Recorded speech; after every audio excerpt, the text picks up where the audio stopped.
Rachel Blevins. Rachel, welcome back. A warm welcome indeed to you. We've missed you very much. I want to ask you, first of all, about Mr. Lavrov's visit to Tehran. What's the word on the street about the importance of that visit? Well, thank you, George. It's always good to be back. And, it's interesting to see the way that things are shaping up right now, because I know over the last year or so, we've been talking about this increasingly multipolar world where you have countries like Russia and like China playing a big role. And it's not just about the United States bossing around the rest of the world and deciding which country goes to war and which government is overthrown. And so I think it's notable to see, in the case of what we're seeing in Gaza right now, just a few weeks ago, you had Russia and China as the top countries that were calling for a ceasefire, calling for solutions for a Palestinian state to be recognized so that we don't keep going through this same cycle of endless violence that leaves thousands of Palestinians dead, as we are seeing right now. So when it comes to Lavrov's visit, I do expect to see that there will be talks there, but I think more so it is about the message that this is sending to the West right now, because immediately you had the United States sending Antony Blinken to Israel. He's made at least a couple trips there. Then you had them sending Joe Biden to Israel. And in doing so, the U.S. is showing that it has this ironclad support for Israel. But when Antony Blinken came back from his first trip there, even as Israel is killing children by the hundreds at the time, now it's getting into the thousands, Blinken sat there and he told reporters what sets the U.S. and Israel apart from other countries in the world. And he's talking about Hamas, but he's also talking about countries like Russia and China, is that he says that the U.S. and Israel follow international law. Now, that's certainly not what we're seeing, but I do think it is notable that we're in a situation where you've got Russia saying, okay, you're going to send your diplomats. We will send our diplomats too, but we will send them to a very strategic country that we know that the United States does not want to see war with, even if it acts like it does sometimes. Now, Joe Biden traveled nearly 8,000 miles to bear hug this maniac Netanyahu in the middle of his killing spree. Is he not worried? Is the United States not worried? Well, to put it mildly, is a bad case of over-identification with a power, a regime that most people in the world regard as repugnant, and getting on for half, if not more than half, of Israelis consider to be repugnant. It's only a couple of weeks ago, there were millions on the streets in Israel demanding the resignation of the man that Biden, a man in his dotage, flew all that way just to give him a hug. Yeah, I think Biden's in a little bit of a difficult place right now. I don't feel sorry for him, though, because he has made his bed on this all around. But if there's anything we've seen in U.S. politics, it's that in order to get anywhere, these politicians must stand with Israel. And right now that means standing with Netanyahu. And so Biden is kind of on this tightrope where he's having to make sure that his loyalty to Israel is very clear and that the world is seeing it. But I do think it was notable that at the time of his trip, you had this talk of a possible Israeli ground invasion. Now, we obviously still have that talk, but you have Biden going in, and it seems as though he's trying to kind of smooth things out a little bit. Maybe he's telling Netanyahu to kind of hold off a little bit because he knows that any kind of a ground invasion is going to be incredibly bloody and, quite frankly, embarrassing for Israel. It is likely to be, especially if you have other entities like Hezbollah getting involved.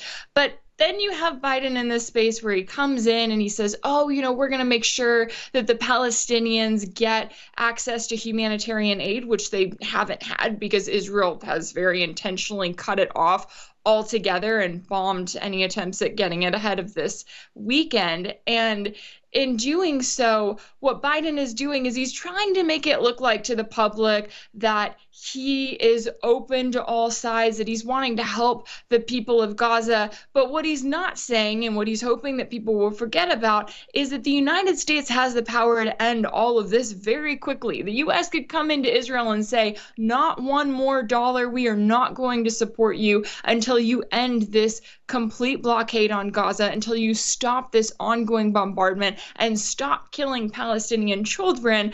And so Biden's trying to make it look like he's being the good guy here, but he is one of many US politicians who is continuing to enable the bloodshed.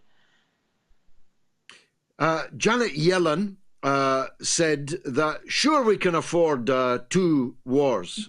I must say, as someone who's looked at the streets of Philadelphia recently, it doesn't actually show America's not wearing its prosperity well. But Janet Yellen says that, sure, we can afford two wars, meaning the Ukraine war and a Middle East war. But of course, they're also in full battle regalia in the South China Sea, in the Straits of Taiwan, enforcing their right to fly on the edge of Chinese territory in the air and on the sea. The prospect is not two wars, but three wars, because, of course, Iran and China and Russia are all allies with each other. Is Joe Biden serious that America can afford, not only afford financially, but can prevail? Because he says there needs a new world order. This one's run out of gas, he says. And America and him are the people and the man to build it. Are they serious, Rachel? You know, sometimes I wonder if Biden really thinks before he speaks, and this is one of those cases. I know that he has been asked about this a few times. In a recent interview, he said, well, of course America can afford this because we're the United States, for God's sake, as if he's claiming that in order to be the greatest and the best country, you have to be able to afford multiple wars, rather, all of which could take you to World War III. Just kind of pick the route. I mean, it seems like that's where we're at the moment. And then you've got Treasury Secretary Janet Yellen doubling down on this, claiming that the U.S. can afford this. Now, it's interesting if you look at it, because on one hand, when it comes to the money, sure, they can print as much money as they want to. But when it comes to the actual weapons and military readiness, the U.S. military is already struggling as is, trying to keep up with the demands in Ukraine, because the U.S. is still trying to support Ukraine.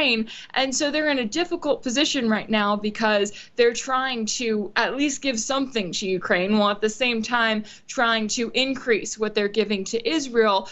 There's no way that the U.S. can handle all of this, especially when, as you noted, you've got countries like Iran, China, and Russia that are all allies with each other. So they are going to be helping each other out. So the road that the U.S. is going down right now is incredibly destructive. It makes you wonder if Joe Biden is actually thinking past his current term, if he's thinking about whether the United States will continue to exist in the next decade, because this reckless road that he's on, where he speaks from the Oval Office and he talks to the American people and he says that he needs Congress to approve $105 billion. Well, only a small portion of that is actually for the United States, for the southern border. Then you have a major portion that is for replenishing U.S. stockpiles of weapons, because the U.S. has already sent out all of its weapons, and now it's in a position where it's having to make sure that those stockpiles are replenished, as if to say, oh, sorry, we already spent all of the money. Now it's up to the American people. They have to foot the bill for more for these decisions that they never got to have a say in. So it'll be interesting to see how much money he actually gets Congress to approve. But at the end of the day, the U.S. is not setting itself up well for the years to come. Kirby said the other day that the U.S. support for Ukraine was reaching the end of the rope, which was an unfortunate metaphor, I thought, for President Zelensky, who must worry about a rope being coming towards him at the hands of some of his soldiers, generals, maybe. If the US support for Ukraine is coming to the end of the rope, and the reason is, as you've just described it, they've actually literally run out of shells that they can afford to send to Ukraine and can't produce new ones in anything like the number, in anything like the time, to stop what is already underway, a major Russian advance around Advika this very evening. If you're going to add new wars on top of that, I mean, by definition, the US cannot fight these wars at the same time. Is the opposition in the United States rising to the occasion? It certainly isn't in Britain. The opposition outdoes itself here in being worse than the government, and that's pretty bad. I mean, it's only a few weeks ago the Republicans were telling us that Joe Biden was a chiseling crook as part of a crime family, and that his embarrassing mental decline was humiliating for the US on the world stage. But now they look ready to follow this aging imbecile to the end of the earth. How did that come about? Yeah, I think unfortunately we were in this position where you had members of Congress who were looking at Ukraine specifically and they were saying, why are we giving Ukraine a blank check? Clearly, the United States is not winning in Ukraine. Clearly, Ukraine isn't winning either in this ongoing proxy war with Russia. But they're asking, why did the US get into this situation where they thought that they were going to see the fall of Russia with all of these sanctions that they put in place, with this huge campaign that they mounted, which did not involve direct support from the US military, but involved a number of other fronts of going after Russia? Well, that clearly didn't work out. Russia is doing just fine, and it's also doing just fine in this ongoing war that is still going on. So you have those members of Congress that look at this. They look at someone like Zelensky, who is not grateful. He just constantly asks for more and more of the West, or rather demands it than actually asking it. And so you had some pushback where Congress was sitting there and saying, okay, we need to rethink our foreign spending. And then Israel came along, and unfortunately, many members of Congress, many politicians, whether they're on the left or the right, they seem to almost get a bit of a cloudy head when it comes to Israel. They don't think straight. They do not look at the situation and they don't say, well, hey, wait a second, Israel has been occupying these Palestinian territories for years. They have been controlling everything that the civilians there are able to access. They've been targeting and carrying out attacks against these civilians. Instead, they just look at it as if Israel is some singular entity and it is being attacked from all sides, and that is the only thing that should be considered. And so now you have a situation where you've got Congress saying, well, we must do whatever we can to help Israel, and they are blind to any sort of logic in this situation. And that's why you have Biden coming along and saying, okay, well, here's what we'll do. We'll take foreign aid for Ukraine, which he wants, and we'll combine it with aid for Israel and then throw some aid for Taiwan in there in hopes that he's going to get the members of Congress who would say no to the Ukraine aid, but then they would be very tempted by that aid for Israel and by the aid for Taiwan, because of course, even if they're not eager to go to World War III over Russia, they still may be eager for World War III over China, because that is the backwards way that it works here in the United States. So when it comes to the politicians in Washington, you are not seeing a lot of opposition, you're not seeing a lot of logic. But I do think that there is at least some logic among the American people. They're starting to see it on their ends and starting to ask questions. And of course, the hope is always that that logic will spread before it is too late. I mean, I've been doing this a long time, and I've spoken coast to coast, north to south in the United States on the Palestine question. And I've never seen anything like the levels of support for the Palestinian cause in the US as we've witnessed over the last couple of weeks in Los Angeles, in New York, but also in many less likely quarters also.